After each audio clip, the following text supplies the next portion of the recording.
Bonjour, je m'appelle Kess.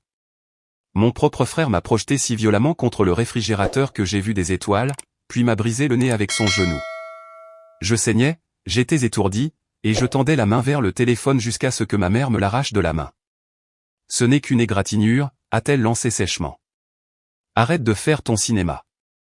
Et mon père n'a même pas levé les yeux, il a juste marmonné, voilà encore la reine du drame. Il pensait que je resterais silencieuse. Il n'avait aucune idée de ce que j'allais faire ensuite. Avant de commencer, dites-moi, avez-vous déjà été rabaissé ou réduit au silence par votre propre famille? Laissez un commentaire. À quelle heure écoutez-vous et où êtes-vous? Commençons. Le soir de Thanksgiving avait toujours un certain poids dans notre famille, dense de souvenirs, de rancœur, et du cliquetis poli des fourchettes qui tentaient de tout dissimuler. Cette année-là, la dinde était sèche, le vin trop sucré, et le silence insupportable. Je me tenais dans la cuisine, jetant des restes de farce dans la poubelle tandis que le lave-vaisselle vrombissait derrière moi. La lumière fluorescente vacillait au-dessus, projetant des ombres sur la vaisselle empilée haut comme des problèmes non résolus que nous n'osions jamais nommer. Je n'essayais même pas de commencer quoi que ce soit. Je le jure. J'ai juste dit, alors, Reed, j'ai entendu dire que maman et papa t'avaient cédé la maison. C'est vrai? Je n'ai pas posé la question avec amertume. Peut-être un peu de curiosité. Peut-être que je voulais comprendre pourquoi ils ne m'avaient jamais dit un mot. À leur fille aînée. Celle qui avait été là quand papa avait eu son premier accident vasculaire cérébral, qui avait conduit maman à chaque rendez-vous de chimiothérapie le printemps dernier. Je voulais juste savoir pourquoi personne ne m'avait prévenu. Reed s'est détourné du réfrigérateur, une canette de bière encore froide à la main, les lèvres retroussées en ce petit sourire suffisant que je connaissais depuis notre enfance, celui qui précédait toujours une parole destinée à me taper sur les nerfs. Pourquoi ça t'intéresse? Tu n'as jamais vraiment vécu ici après le lycée. Tu te croyais trop bien pour cet endroit. J'ai gardé une voix égale. Ce n'est pas vrai. Je travaillais, c'est tout. Tu sais que j'ai toujours été là quand ça comptait. Ses yeux ont brillé. Ouais, bien sûr. Venir d'Asheville de temps en temps en avion, ça ne compte pas comme être là, Kess. J'ai fermé le robinet, me suis essuyé les mains et je l'ai regardé. Je pense juste que si on parle de propriété familiale, on aurait peut-être tous dû faire partie de la conversation. C'est tout. C'est là que c'est arrivé. Une seconde, je me tenais près du comptoir. La suivante, mon dos a heurté la porte du réfrigérateur avec un bruit sourd et écœurant. Mon souffle s'est coupé, et avant que je puisse bouger, le genou de Reed s'est écrasé sur mon visage. La douleur était aveuglante, brûlante, blanche puis plus rien qu'un bourdonnement assourdi dans mes oreilles. Je me suis effondré sur le carrelage, ma vision se brouillant. Quelque part au loin, j'entendais le match de football qui continuait à la télévision dans le salon. Personne n'avait baissé le volume. J'ai goûté le sang. Ma bouche était ouverte, haletante, mais aucun son n'en est sorti au début. J'ai tâtonné à l'aveuglette, trouvant enfin le bord du comptoir. Je me suis relevé lentement, étourdi, un œil à peine ouvert.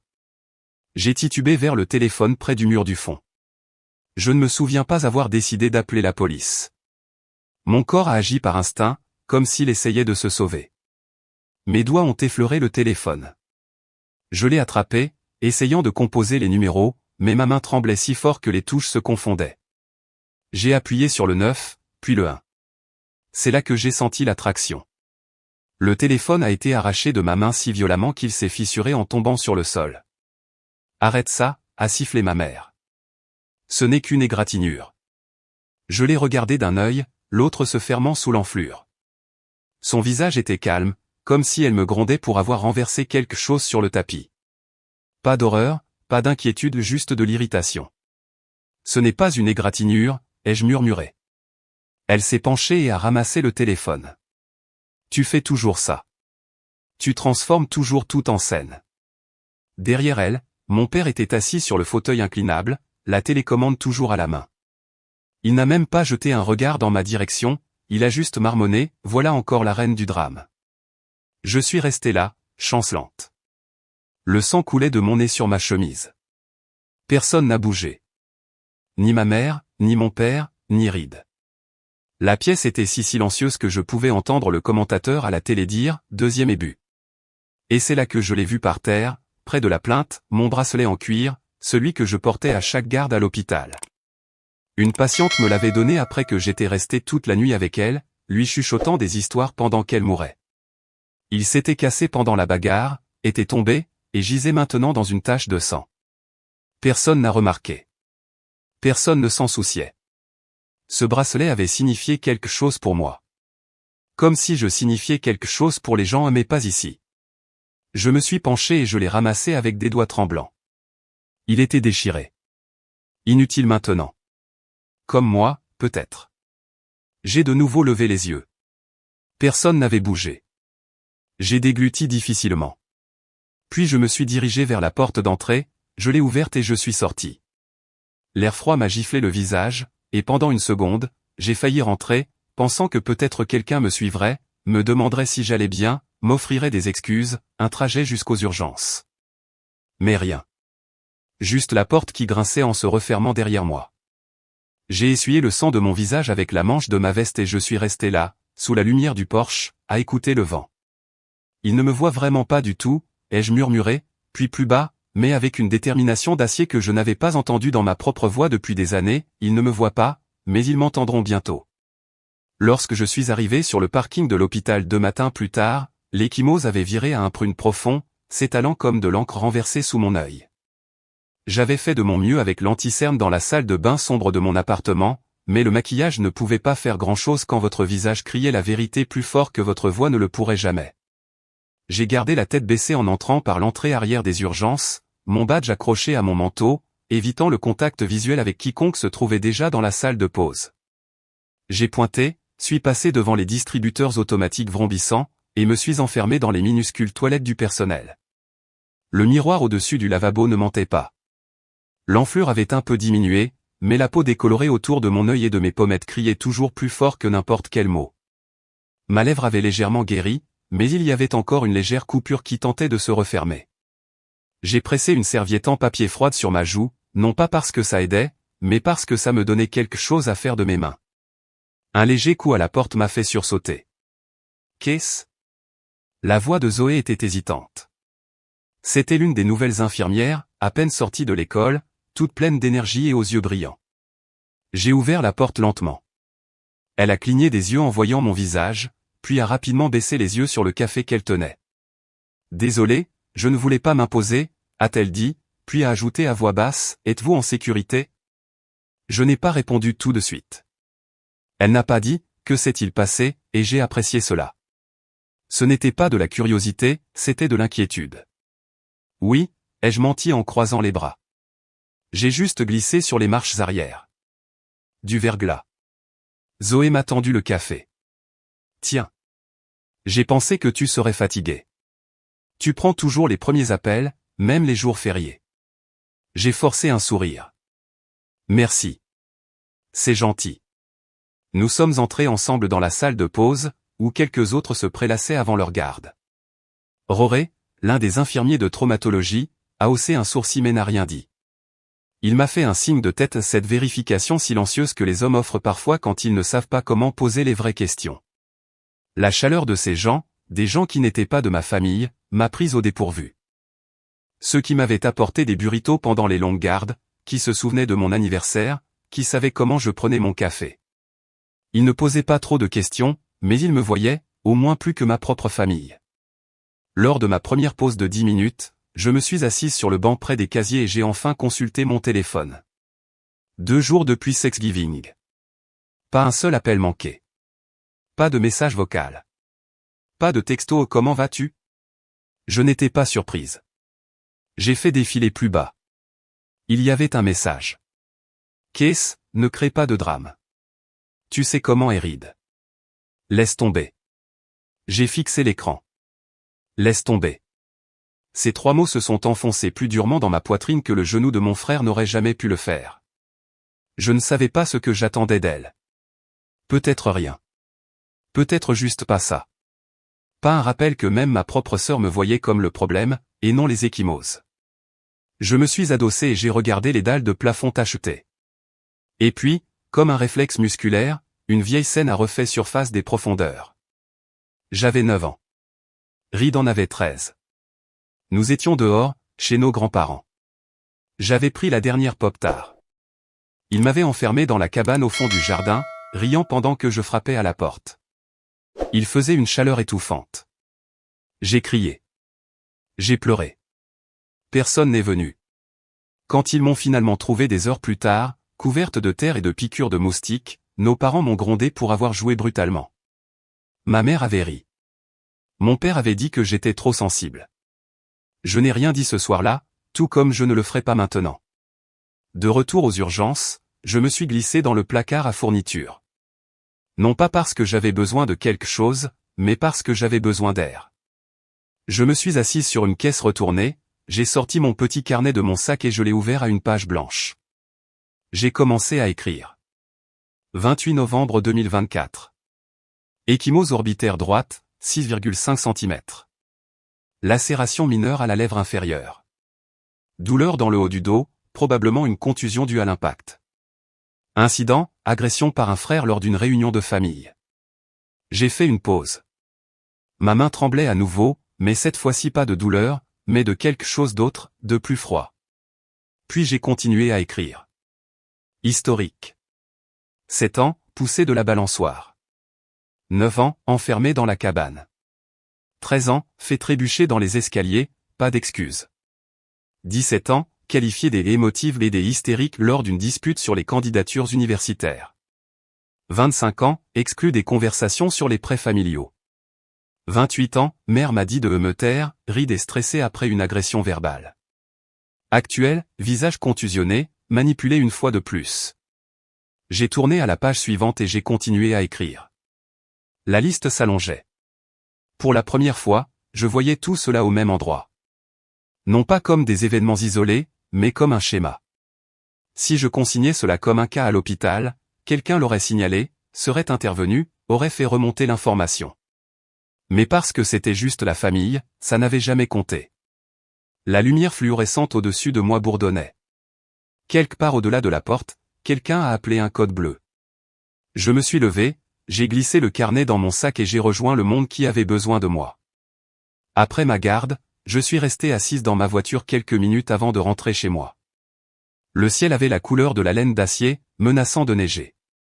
J'ai fouillé dans mon sac à main et j'ai sorti le bracelet, toujours incrusté de sang séché. Je l'ai enveloppé délicatement dans de la gaze de ma trousse d'infirmière. Mes mains étaient stables maintenant. Je l'ai regardé, petit dans ma paume, et j'ai murmuré, non pas à quelqu'un d'autre mais à moi-même, ceci s'arrête avec moi. Je ne laisserai pas cela se transmettre à la génération suivante. Je n'ai rien dit en me garant devant la maison de mes parents. Le gravier crissait sous les pneus comme un avertissement, mais je me suis dit que j'étais juste là pour déposer des courses. C'est ce que maman avait demandé, des œufs, du lait, cette crème à base d'avoine spécifique qu'elle aime pour son thé. Rien de plus, rien de moins. J'ai sonné par habitude, même si j'avais encore une clé. Personne n'a répondu. Je suis entré. La maison sentait la même chose, du nettoyant au citron et une sorte de pot pourri qui s'efforçait trop de sentir la rose, mais l'air semblait plus froid, plus lourd. J'ai enlevé mes chaussures à la porte, comme toujours, et je suis entré dans la cuisine où la lumière filtrait à travers des rideaux de dentelle. Mon père était assis à table, lisant le journal comme si je n'existais pas. « Salut, papa », ai-je dit doucement. Il n'a pas levé les yeux. Du couloir, des bruits de pas rides. Il est passé juste à côté de moi, frôlant mon épaule, et n'a pas dit un mot. Juste ce même parfum de cologne acre et le son de ses bottes sur le carrelage. Ses yeux ont parcouru mon visage. Les ecchymoses étaient légères maintenant, jaunissantes, mais pas un clignement d'œil, pas une pause. Ma mère est enfin apparue, s'essuyant les mains sur un torchon. La voilà, a-t-elle gazouillé, comme si je revenais du jardin. Mets le lait dans le réfrigérateur, veux-tu ? J'ai hoché la tête, ouvrant le sac de course. Elle s'est approchée, a jeté un bref coup d'œil à mon visage. Tu as de la chance que Reed te supporte encore, a-t-elle dit avec un sourire si désinvolte que je n'étais même pas sûr qu'elle se soit entendue.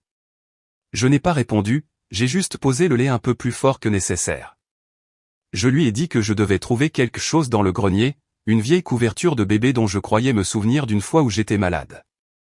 Elle m'a fait signe de la main, déjà plus intéressée à couper des carottes qu'à me demander pourquoi j'avais besoin du réconfort de quelque chose datant de 2 décennies. Le grenier était plus chaud que dans mes souvenirs. L'échelle escamotable a grincé, et je suis monté lentement, en faisant attention de ne pas me cogner l'épaule. J'étais encore sensible. La poussière flottait dans l'air comme de vieux souvenirs qu'on préférerait oublier. Il y avait des boîtes partout, décorations de fêtes, vieux albums de fin d'année, sacs de vêtements qui n'étaient jamais arrivés chez Goodwill. J'ai repéré une malle délavée dans le coin, coincée entre un sapin de Noël artificiel et une boîte étiquetée porcelaine de Thanksgiving. Sur son couvercle, d'une écriture d'enfant, probablement la mienne, étaient écrits les mots famille 1989 à 2001. Je l'ai tiré vers moi. La serrure était déjà cassée. À l'intérieur se trouvaient des albums, épais, recouverts de plastique, certains collants à cause de la chaleur. J'ai ouvert le premier. Première page, maman enceinte de Reed, puis les premiers pas de Reed, ses costumes d'Halloween, sa remise de diplôme, ses trophées de football du lycée. Page après page, sa vie était étalée comme une exposition de musée. Où étais-je? J'ai cherché mon visage, mon sourire, tout signe que j'avais autrefois vécu entre ces murs. Quelques photos de groupe Thanksgiving, Noël mais je n'y étais pas. Mon estomac s'est noué. Puis je l'ai trouvé, un album qui avait été à moitié brûlé sur les bords, la couverture déformée par la chaleur ou peut-être l'humidité. Je l'ai ouvert avec précaution. Des photos avaient été arrachées négligemment. On pouvait encore voir des morceaux déchiquetés collés au coin, mais une page subsistait. Une demi-photo, juste le bord d'un gâteau d'anniversaire, glaçage rose, et dans le coin, une écriture d'enfant au feutre violet, le jour de caisse, avec un petit cœur. Je l'ai regardé, le souffle coupé. Je me souvenais de ce gâteau. Fraise avec un glaçage au fromage à la crème. Je l'avais supplié. Et puis je me suis souvenu de ce qui s'était passé ce jour-là. Reed avait voulu le ruban rose de ma robe. J'avais refusé, je l'avais caché dans le panier à linge dans le couloir. Il l'a trouvé, l'a arraché du tissu, et m'a poussé violemment dans le placard à linge, a claqué la porte. Elle se fermait de l'extérieur. J'avais 8 ans. J'ai crié au début, j'ai donné des coups de pied, puis j'ai pleuré, puis j'ai murmuré, puis j'ai gémi. À un moment donné, la chaleur m'a donné le vertige. Je me souviens m'être recroquevillé sur une pile de serviettes, la joue contre le sol. Je ne me souviens pas m'être endormi, mais je me souviens du bruit des talons. Ma mère. J'ai vu son ombre à travers la fente sous la porte. Elle s'est arrêtée, puis elle s'est éloignée. Personne n'est venu avant le lendemain matin. Je ne me souviens pas qui a ouvert la porte, juste la lumière qui a frappé mes yeux et l'odeur collante et aigre de sueur et de peur sur ma robe. De retour dans le grenier, j'ai senti cette même oppression dans ma gorge. Mais cette fois, je n'ai pas pleuré. J'ai refermé lentement l'album déchiré, je l'ai emporté en bas sous mon bras. Je n'ai pas dit au revoir. Le temps que je retourne à mon appartement, le crépuscule était tombé. Le ciel par ma fenêtre brillait du rose doux du début de soirée, mais à l'intérieur, tout semblait creux. J'ai posé l'album sur la table basse, puis je suis allé à mon placard. Sur l'étagère du haut, j'ai sorti la boîte à chaussures. À l'intérieur se trouvaient des bribes, des photos, des résumés de visites médicales, un bracelet taché de sang séché, un mot que Reed avait une fois écrit et glissé sous la porte de ma chambre, « Tu ne vaux pas l'air que tu respires ». Je n'avais rien jeté. Ce soir-là, j'ai commencé à les scotcher au mur. Pièce par pièce, une ecchymose ici, une photo là, un souvenir griffonné. J'ai reculé, les bras croisés. La demi-photo de mon 8e anniversaire était maintenant au centre, épinglée sous une bande de ruban de masquage. Le marqueur a couiné doucement alors que je finissais d'écrire le titre, le dossier contre le silence. J'ai reculé, étudié le mur un instant de souvenir, photos, cicatrices maintenant disposées comme des pièces de puzzle. Ma main a survolé l'une des plus anciennes photos, puis est retombée à mon côté. Je n'étais pas prête à la regarder plus longtemps. C'est alors que le téléphone a sonné. C'était elle. Ma chérie, a dit la voix de ma mère, presque répétée. Que dirais-tu d'un dîner demain soir? Reed et Camille seront là. J'ai pensé qu'on pourrait passer à autre chose. Passer à autre chose? Mes doigts se sont resserrés autour du téléphone. Mon visage portait encore la douleur sourde d'une ecchymose qui s'estompait. Mes cuisses encore endolories d'avoir été accroupies dans le grenier. Mon cœur, à vif. Pourtant, quelque chose en moi, peut-être quelque chose de naïf, voulait y croire. Je viendrai, ai-je dit. L'après-midi suivant, Je me suis arrêté chez un fleuriste et j'ai acheté un bouquet de tulipes jaune pâle. Je ne sais pas pourquoi. L'habitude, peut-être, ou l'espoir déguisé. Quand je suis arrivé chez eux, la lumière du porche était déjà allumée, bien que le soleil ne se soit pas encore couché. À l'intérieur, l'odeur de viande rôtie emplissait l'air, mélangée à quelque chose d'âcre. Du citron encore. Ma mère était dans la cuisine, lissant son chemisier et ajoutant des garnitures de dernière minute. Son rouge à lèvres était d'une teinte trop foncée, comme si elle jouait l'hôtesse lors d'un événement de country club. Elle s'est tournée en me voyant. « Tu as meilleure mine », a-t-elle dit. Contente que l'enflure ait disparu. Avant que je puisse répondre, elle s'est retournée vers le four. Je l'ai suivie dans le couloir, où la lumière était plus faible. Je tenais les fleurs devant moi comme une offrande de paix. « Maman. » Ma voix était stable. J'étais dans le grenier l'autre jour. Elle s'est arrêtée, cuillère à la main. Il y avait un vieil album, celui étiqueté 1989 à 2001. Mes photos avaient disparu. Ses épaules se sont tendues. Elle ne m'a pas regardé. C'est Reed qui a fait ça, ou? Elle a posé la cuillère. Tu as toujours tout rendu si lourd, a-t-elle finalement dit en se tournant vers moi. Pleurer aux anniversaires, bouder à Noël. J'ai dit à ton père, celle-ci a un don pour le théâtral. Je l'ai dévisagé. C'est toi qui les as arrachés? Elle n'a pas répondu, elle a juste lissé son rouge à lèvres dans le miroir à côté du garde-manger. Tu as toujours été trop dramatique, Kess. Tout n'est pas une attaque. Tu as gâché plus de fêtes avec tes pleurs que je ne peux en compter. J'ai ouvert la bouche, mais rien n'est sorti. Je dois finir les petits pains, a-t-elle dit en passant à côté de moi. Pas d'excuses, pas une lueur de culpabilité, juste des années de silence condensées dans un sourire aux lèvres pincées. Au moment où le dîner a commencé, la table était dressée comme dans un magazine, couverts parfaitement alignés, verre en cristal. La fiancée de Reed, Camille, était déjà assise avec ses parents, chuchotant quelque chose sur des visites de vignobles à Sonoma. Reed m'a fait un signe de tête sec quand je suis entré. Mon carton de placement était au bout, près de la porte battante de la cuisine, le plus loin des bougies, de la lumière, de la conversation. Je me suis assise. Le père de Camille a ri bruyamment à propos de quelque chose que je n'avais pas entendu. Camille s'est penchée. Reed nous a raconté comment tu t'es une fois enfermé dans un placard pour un ruban. Tellement dramatique. Rire. Ma mère a gloussé. Elle faisait ce genre de choses tout le temps. Tellement sensible. Reed a ajouté, une fois, elle s'est fait une ecchymose en se cognant à une poignée de porte et a fait annuler la soirée poker de papa comme si c'était une question de vie ou de mort. Les mots ont glissé à travers la pièce comme des poignards trempés dans du sucre. J'ai gardé mes mains sous la table, les doigts si serrés dans mes paumes que mes ongles me mordaient la peau. C'est la dernière fois, ai-je pensé.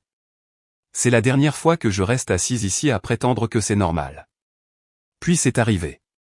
Reed s'est penché sur la table, fort rieur, pour attraper le bol de purée de pommes de terre.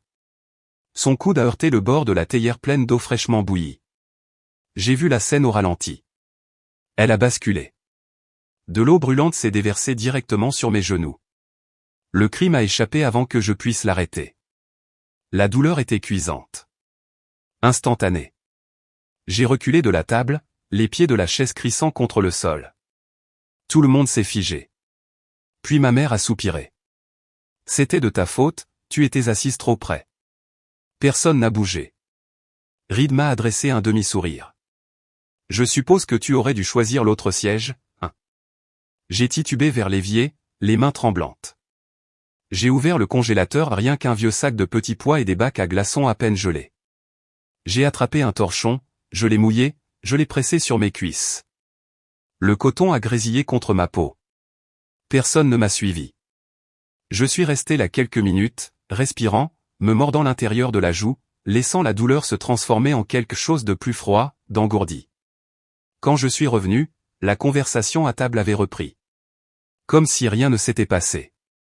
Comme si je n'avais pas crié. Comme si je n'avais pas été brûlé. Je suis resté debout derrière ma chaise un instant, puis je suis parti. De retour à mon appartement, j'ai enfilé un pantalon en coton doux et je me suis assise sur le bord du lit. La douleur pulsait, mais elle n'était pas seulement physique. C'était la certitude, la confirmation. J'ai ouvert mon carnet et j'ai écrit 2 listes, les personnes qui sont restées silencieuses. Les personnes qui ont aidé ou blessé. J'ai passé les noms en revue. Puis je me suis arrêté. Il y en avait un auquel je n'avais pas pensé depuis des années. Pas depuis l'été de mes 15 ans. Quelqu'un qui avait vu, une fois. Qui n'avait pas dit grand-chose, mais ne s'était pas moqué non plus. J'ai encerclé le nom. Ma main a survolé mon téléphone, puis a tapé sur le contact. L'écran a sonné 2 fois avant qu'une voix ne réponde. Allô? Bonjour, ai-je dit doucement. J'ai besoin de parler. Je suis prête maintenant. Je n'ai pas dormi. Mon corps était immobile, mais mon esprit ne cessait de rembobiner. Retour à l'eau bouillante, retour à la façon dont Reed a souri quand elle m'a touché. Je pouvais encore sentir la brûlure, pas seulement sur ma peau, mais au plus profond de ma poitrine. J'ai resserré la vieille couette autour de moi, fixant le plafond tandis que la première lueur du matin filtrait à travers les stores. La liste que j'avais commencée la veille était posée sur ma table de nuit, les personnes qui sont restées silencieuses, les personnes qui ont aidé ou blessé. J'avais griffonné des noms dans l'obscurité, chacun rouvrant quelque chose que je pensais avoir enterré. J'ai tendu la main et les prises, mes doigts traçant un nom que je n'avais pas vu depuis des années. Cela a déclenché quelque chose. Une odeur. De l'eau de Javel. Du béton humide. J'étais de retour dans ce vestiaire à 12 ans, essayant de cacher les ecchymoses sur mes cuisses en baissant mon short de sport. Je me souviens avoir pressé une serviette en papier humide à l'intérieur de mon bras, grimaçant alors qu'elle touchait une peau trop à vif. Je n'ai rien dit à personne. À l'époque, je pensais que je n'avais pas le droit de ressentir de la douleur, que cela ne ferait que me rendre plus dramatique, comme disait maman. Je me suis redressé, les jambes légèrement douloureuses de la brûlure de la veille. Mes cuisses étaient encore rouges, sensibles au toucher, mais ce qui pulsait le plus était cette vieille douleur que j'avais longtemps ignorée. J'avais l'habitude de penser que j'étais la folle. Pour me sentir exclu. Pour pleurer quand ma photo était découpée de l'album. Pour penser que le silence pouvait être une arme. Mon téléphone a vibré sur la table de nuit. Une alerte de calendrier. Rien d'urgent. Juste un rappel de vérifier la boîte aux lettres avant midi. Une vieille habitude datant des années où je manquais les échéances quand je travaillais en freelance. J'ai enfilé un jean ample, l'un des rares qui ne frottait pas trop contre mes genoux, et je suis descendu, la liste toujours à la main. J'ai ouvert la boîte au bord du trottoir, m'attendant surtout à des factures. Mais elle était là, une enveloppe simple, de couleur crème, sans adresse de retour au recto. Le cachet de la poste indiquait un endroit dans le nord de l'État, une ville à laquelle je n'avais pas pensé depuis le lycée. Je l'ai retourné, fronçant les sourcils en voyant mon nom écrit en belle cursive. Pas Case Bindy, juste Case. À l'intérieur, une lettre pliée, 2 pages de papier ligné. Mon souffle s'est coupé à la première ligne. Cher Case. Je ne sais pas si vous vous souvenez de moi. J'étais votre professeur de musique en 4e, mademoiselle Grair. Je suis resté figé près de la boîte aux lettres. Mon pouce a frotté le papier, presque effrayé d'aller plus loin. Mais ensuite, j'ai lu. J'ai pensé à vous pendant des années. J'ai vu les ecchymoses. J'ai essayé de dire quelque chose. J'ai même déposé une préoccupation auprès du conseiller d'orientation de l'école. Mais vos parents sont venus. Ils ont menacé de poursuivre en justice. J'étais jeune et j'avais peur. Et j'ai laissé tomber. Je n'aurais pas dû. Je suis rentré dans la maison lentement, comme si je portais quelque chose de sacré. Je me suis assise à la table de la cuisine, la lettre étalée comme une bouée de sauvetage. Elle a vu. Quelqu'un m'avait vu à l'époque. Je n'imaginais pas. Je n'inventais pas. Je n'étais pas dramatique. J'ai toujours mon journal de cette année-là, continuait-elle. J'ai tout écrit. J'ai même gardé le formulaire de plainte. Si jamais vous voulez parler ou si vous avez besoin de quelqu'un pour confirmer ce que vous avez vécu, je suis là.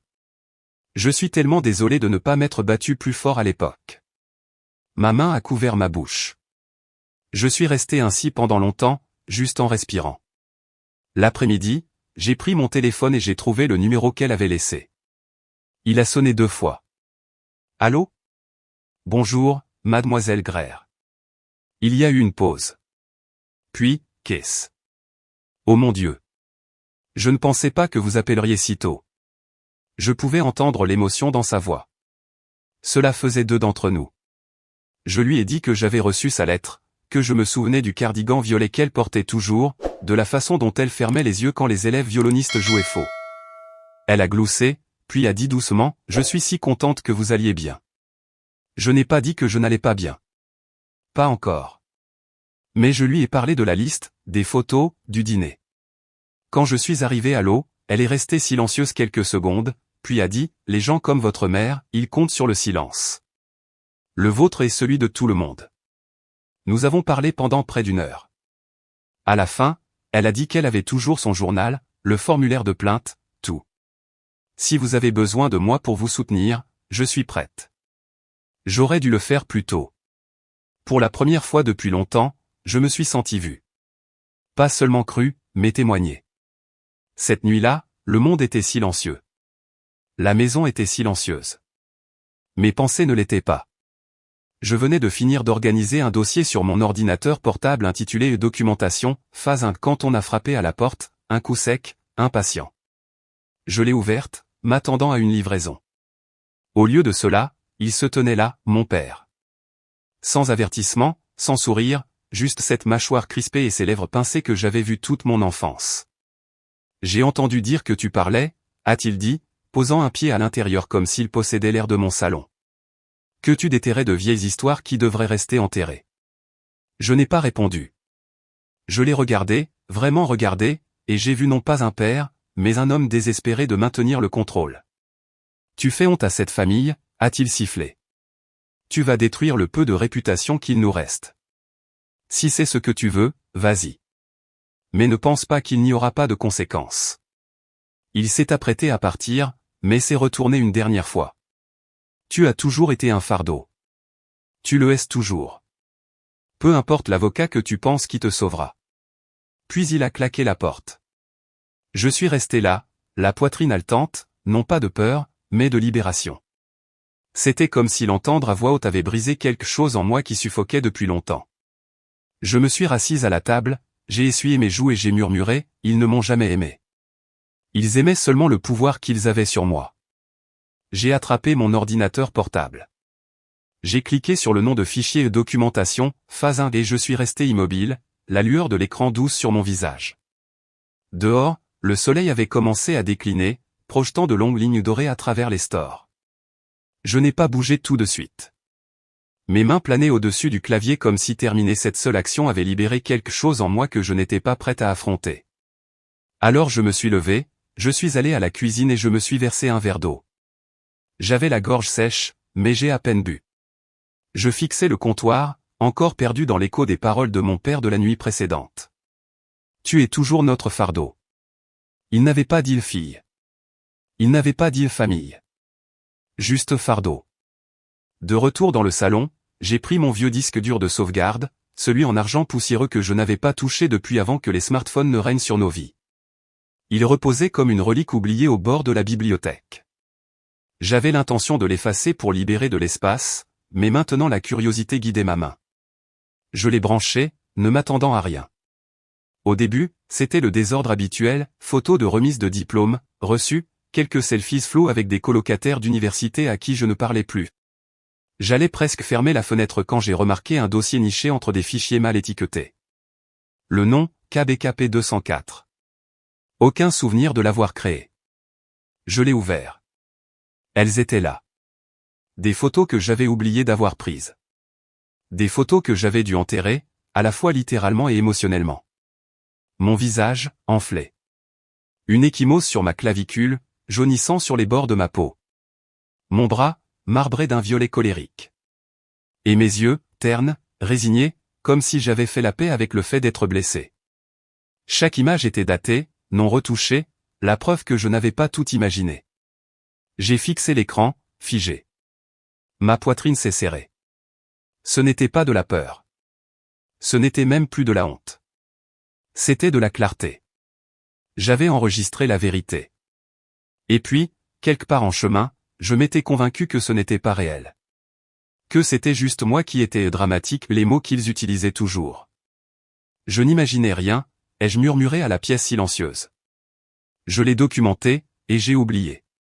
Pendant l'heure qui a suivi, j'ai tout copié dans un dossier crypté. Puis, presque sans réfléchir, j'ai ouvert mon disque en nuage, j'ai créé un nouveau répertoire et je l'ai intitulé Projet Témoin. C'était comme tracer une ligne dans le sable. Non pas parce que je voulais me venger, mais parce que je voulais que ça s'arrête. Et peut-être, juste peut-être, je voulais pouvoir dire, cela m'est arrivé, et ça n'a jamais été acceptable. Je fixais encore la barre de téléversement quand mon téléphone a sonné. Le nom sur l'écran m'a coupé le souffle, Rachel McKinley.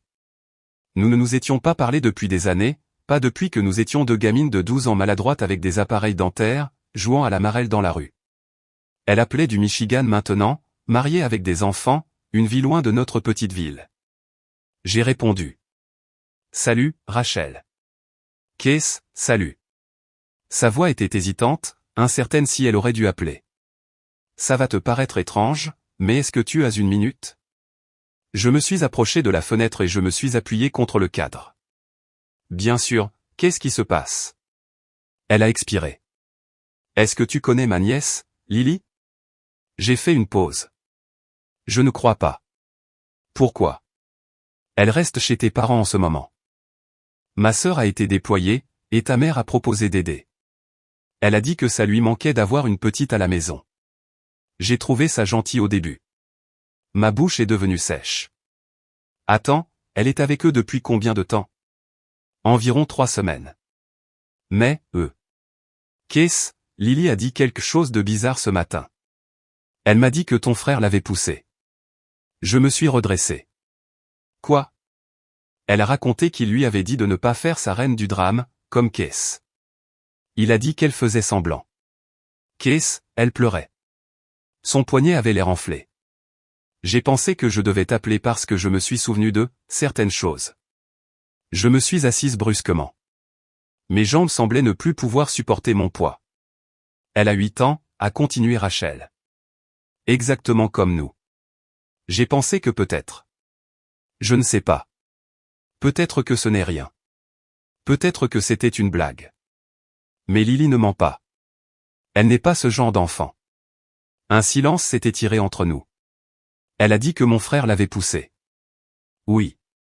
Et ils ont utilisé mon nom pour lui faire honte. Oui. Une chaleur lente et profonde s'est répandue dans ma poitrine. Pas le genre paniqué et vertigineux que j'avais l'habitude de ressentir quand papa élevait la voix. Non, c'était différent. C'était vif, contrôlé, solide. Je suis désolé si cela fait remonter des choses, a ajouté rapidement Rachel. Mais je ne savais pas à qui d'autre demander. Non, ai-je dit. Tu as bien fait. Après avoir raccroché, je suis resté assise longtemps, le dossier de photos brillant toujours derrière une autre fenêtre sur mon écran. Ça recommençait. Les mêmes schémas, les mêmes mots, un autre enfant, la même maison, les mêmes mains. Et d'un seul coup, le vieux débat est revenu, celui que j'avais enterré dans la thérapie et le silence, est-ce que je pars les risques d'être entraîné dans leurs menaces, leur déni, leur gelée à nouveau? Ou est-ce que je reste silencieuse et laisse une autre petite fille apprendre le silence comme je l'ai fait? J'ai fixé l'écran et j'ai murmuré, plus pour moi-même que pour quiconque, est-ce que je deviens la femme que j'aurais aimé que quelqu'un soit pour moi? La maison était exactement la même. Peut-être un peu plus sombre, un peu plus fissurée sur les bords, mais elle portait le même air vicié de déni, de mensonges bien tassés, de trop de conversations qui n'avaient jamais eu lieu. Je me tenais devant la porte d'entrée avec une tarte aux pêches maison dans les mains, encore chaude, soigneusement enveloppée dans un torchon propre. La même recette que maman avait toujours aimée. Je l'avais préparée avec des mains stables, non pas parce que je me sentais généreuse, mais parce que j'avais besoin d'avoir l'air calme, non menaçante comme la fille qu'il pouvait ignorer. J'ai sonné une fois et j'ai attendu. Je ne voulais pas entrer à l'improviste. Pas aujourd'hui. Pas alors que je portais quelque chose de plus tranchant qu'une tarte sous ma manche. Mon père a répondu. Tiens, regarde qui a enfin arrêté de bouder. Sa voix contenait ce mépris familier, un sourire narquois juste sous les mots. J'ai souri. Pas un grand sourire, mais juste assez. Je pensais venir prendre des nouvelles de Lily. Il s'est écarté, et je suis entré. La maison sentait le romarin et l'ail. Quelque chose était dans le four. Maman mettait la table. 4 couverts, comme si rien n'avait changé, comme s'ils étaient toujours la famille parfaite. Elle a levé les yeux et s'est raidie en me voyant. Puis ses yeux se sont posés sur la tarte. Pêche? A-t-elle demandé. Fraîchement sortie de ma cuisine. Elle a hoché la tête une fois, comme si elle m'accordait un seul point dans un jeu auquel je n'avais pas demandé à jouer. Pose-la près de la fenêtre. Le dîner est presque prêt. J'ai fait ce qu'elle a dit, me glissant dans le rôle avec lequel ils étaient à l'aise, obéissante, silencieuse, reconnaissante d'être autorisée à revenir dans leur orbite. Nous nous sommes assis autour de la table comme des acteurs prenant leur place. Même chaise, même centre de table, même la bougie vacillante qu'ils sortaient toujours pour les bons repas. Seulement maintenant, ma peau me démangeait au souvenir de l'endroit où les ecchymoses s'étaient formés, juste sous le coin de cette table où je m'étais une fois cogné l'épaule en essayant d'esquiver un coup. La conversation de banalité a rempli l'air. Papa a demandé des nouvelles du trafic. Maman m'a offert des pommes de terre. J'ai hoché la tête, souri, joué le jeu. Puis j'ai posé ma fourchette. J'ai trouvé quelque chose, ai-je dit doucement, les yeux sur mon assiette. Sur un vieux disque dur. Des photos, horodatées, claires. La main de mon père s'est figée à mi-chemin de sa bouche. La fourchette de ma mère a cliqueté contre son assiette. Je les ai regardés tous les deux. Vous avez 72 heures, ai-je dit d'une voix égale, pour dire la vérité publiquement, ou je le ferai. Pas de voix élevée, pas d'émotion qu'il pourrait qualifier d'hystérique. Juste des faits. Froid, contrôlé, répété. Mon père a plissé les yeux. Tu penses que nous menacer t'apportera ce que tu veux? Je ne veux rien, ai-je répondu. Juste la responsabilité de vos actes. Tu penses que les gens te croiront plutôt que ta propre famille. Je me suis légèrement penché en avant. Je n'ai pas besoin de croyances. J'ai de la documentation et une chronologie. Et Lily. La mention de son nom est tombée comme une pierre. Ma mère a bougé. Le visage de papa s'est durci. Vous pouvez m'enterrer à nouveau, ai-je dit, ou vous pouvez commencer à creuser vos propres tombes. C'est votre choix. Silence. Puis, des pas légers se sont approchés de la salle à manger. Lily. Elle se tenait dans l'embrasure de la porte, tenant un crayon et un livre de coloriage, les yeux grands ouverts. Avant que je puisse dire un mot, ma mère a lancé sèchement, « Qu'est-ce que je t'ai dit à propos d'écouter aux portes ?» Sa voix était stridente maintenant. « Tu veux finir brisée comme elle ? Continue à fouiner comme ça. » Lily s'est figée, chaque parcelle de son petit corps se tendant. Sa lèvre inférieure a tremblé, et elle a reculé sans un mot, comme si elle venait de toucher quelque chose de chaud. Je me suis levé lentement, la serviette toujours sur mes genoux. J'ai regardé ma mère droit dans les yeux. Tu viens de confirmer tout ce dont j'avais besoin. Sa bouche s'est ouverte, puis s'est refermée. Je ne suis pas sorti en trombe. C'est ce qu'ils auraient attendu. Je n'ai pas fait de scène, ni pleuré, ni crié. Au lieu de cela, je suis allé dans la cuisine. L'air y semblait plus chaud, l'odeur de la tarte planant lourdement autour de moi. J'ai ouvert le placard supérieur près du réfrigérateur et j'ai cherché au fond. Ma vieille tasse de thé était toujours là, en porcelaine blanche avec des vignes bleues courant sur le côté, celle que j'utilisais chaque soir avant de me coucher quand je vivais ici, avant que tout ne se fissure. Je l'ai placée délicatement dans mon sac à main, les refermé. De retour dans le couloir, j'ai jeté un coup d'œil vers la chambre de Lily. La porte était à peine entr'ouverte. Il pense encore que je bluffe, ai-je murmuré. Je suis sorti de la maison aussi silencieusement que j'y étais entré, la tasse de thé nichée dans mon sac comme un souvenir enfin récupéré. Je n'ai pas pris la peine de dire au revoir. Laissez-les penser que je bluffais. Cette nuit-là, je n'ai pas dormi. Je me suis assise au bord de mon lit, l'ordinateur portable ouvert, les yeux rivés sur le fichier audio que j'avais sauvegardé des mois auparavant. C'était la voix de Lily, petite, cassée, terrifiée. « Maman, s'il te plaît. » Je ne voulais pas le faire tomber. « S'il te plaît, ne m'enferme pas encore là-dehors. » Et puis la voix de ma mère. Glaciale. Claire. Eh bien, peut-être que si tu avais écouté la première fois, tu ne serais pas puni. Vas-y. J'ai fermé le fichier. Je n'ai pas pleuré. Plus maintenant. 2 jours plus tard, je suis entré à la réunion du conseil scolaire communautaire. Elle se tenait dans l'auditorium de la mairie, à moitié plein. Le genre de rassemblement où les gens portaient des sourires rigides et sirotaient de minuscules bouteilles d'eau. Mes parents étaient assis à l'avant, les mains jointes et des expressions choisies avec soin, attendant de recevoir un prix de l'héritage communautaire pour des décennies de services dévoués au programme pour la jeunesse. J'ai trouvé un siège près du fond. J'ai attendu. La présidente du conseil a commencé par des compliments génériques, énumérant leurs dons, leur leadership dans les conseils parents-enseignants, leur réputation pour élever des enfants forts et résilients. Quand elle a finalement fait une pause et demandé « Quelqu'un aimerait-il dire quelques mots ?» je me suis levé. Juste une chose, ai-je dit. Ma voix était calme, mais elle a rempli la pièce. Avant que vous ne remettiez des honneurs, il y a quelque chose que vous devriez entendre. Les gens se sont retournés. La tête de ma mère a pivoté brusquement. Mon père s'est adossé à son siège, croisant lentement les bras. Je me suis dirigé vers le petit podium, j'ai sorti une clé USB et je l'ai branchée sur l'ordinateur portable. Pas d'introduction. J'ai juste appuyé sur lecture. L'enregistrement a été diffusé par les haut-parleurs. La voix de Lily, brute, suppliante. Le rejet froid de ma mère.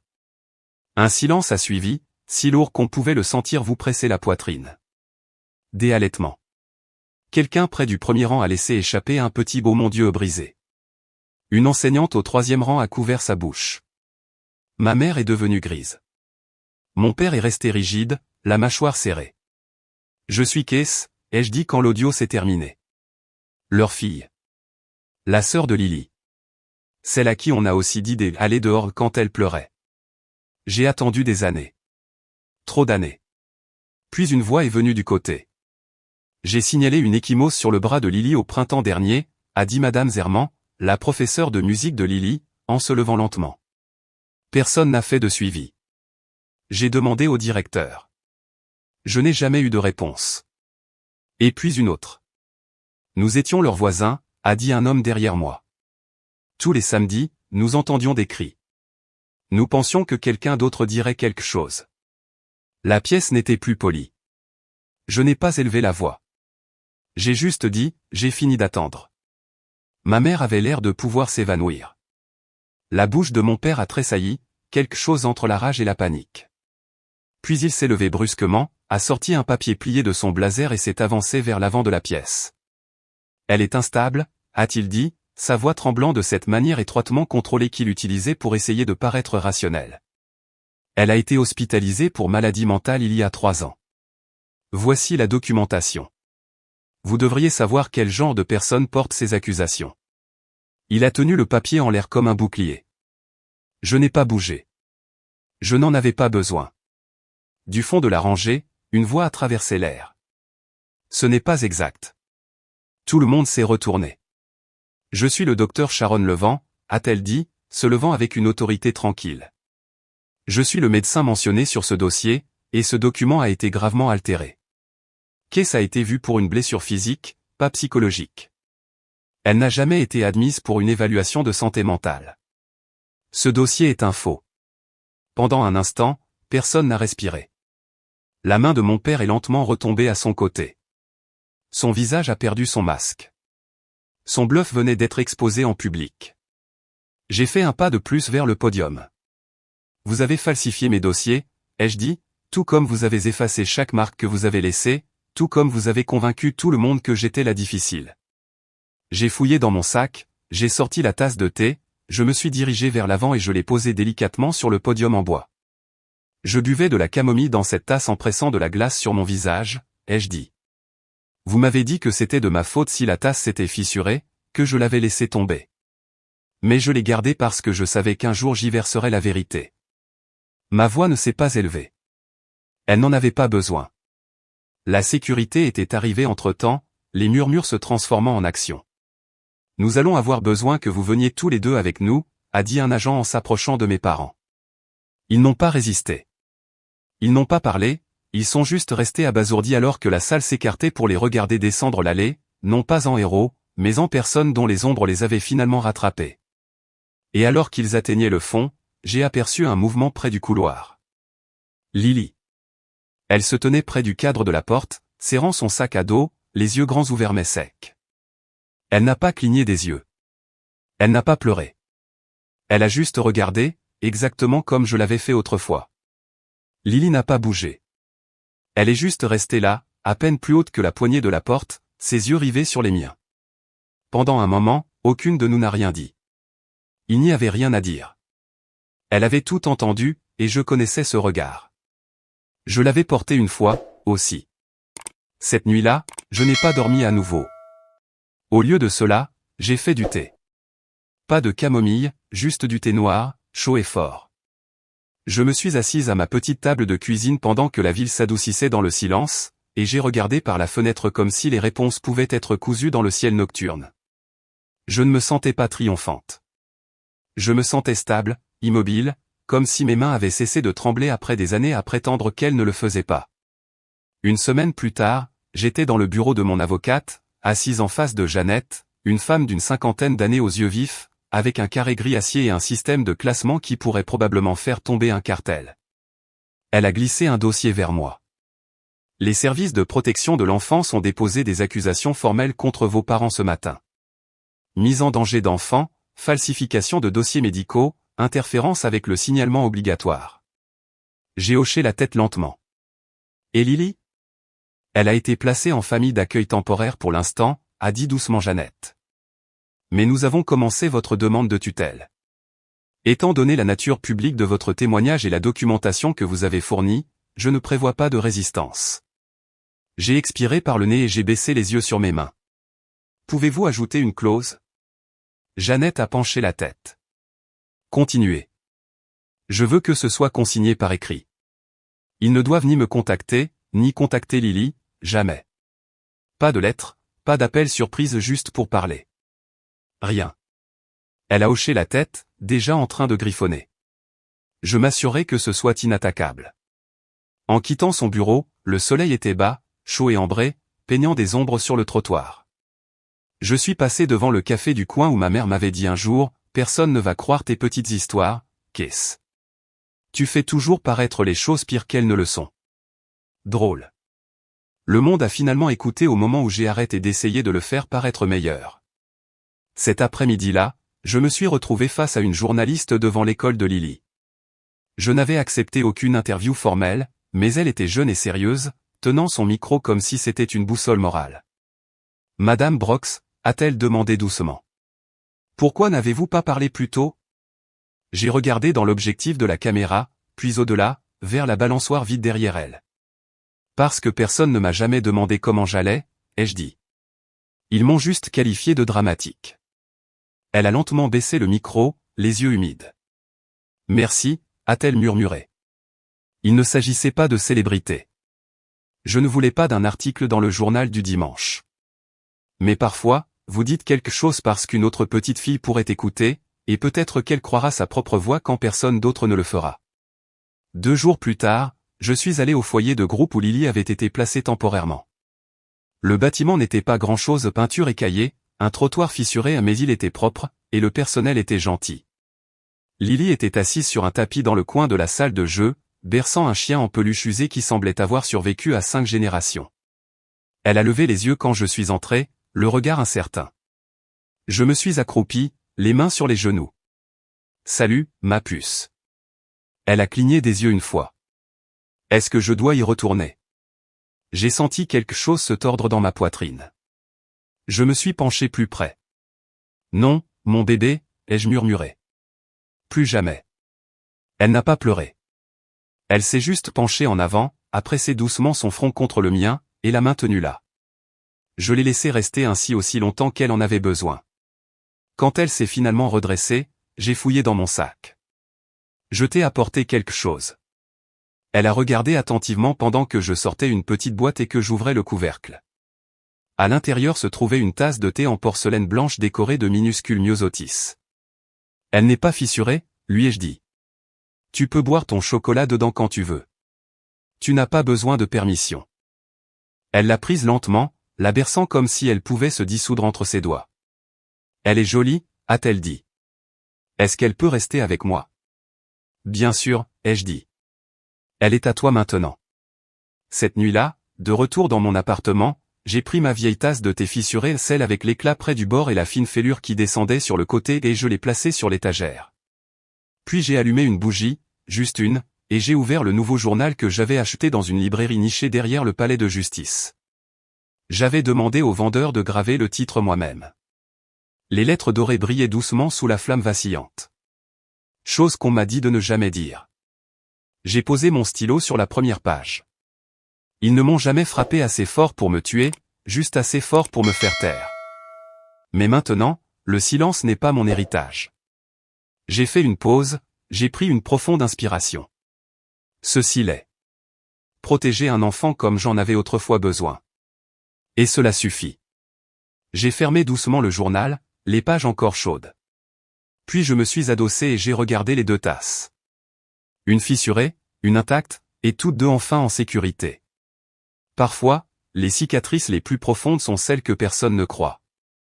Avez-vous déjà été victime de manipulation psychologique ou réduit au silence par les personnes censées vous protéger? Racontez-moi votre histoire. Je lis chaque mot, et je vous crois.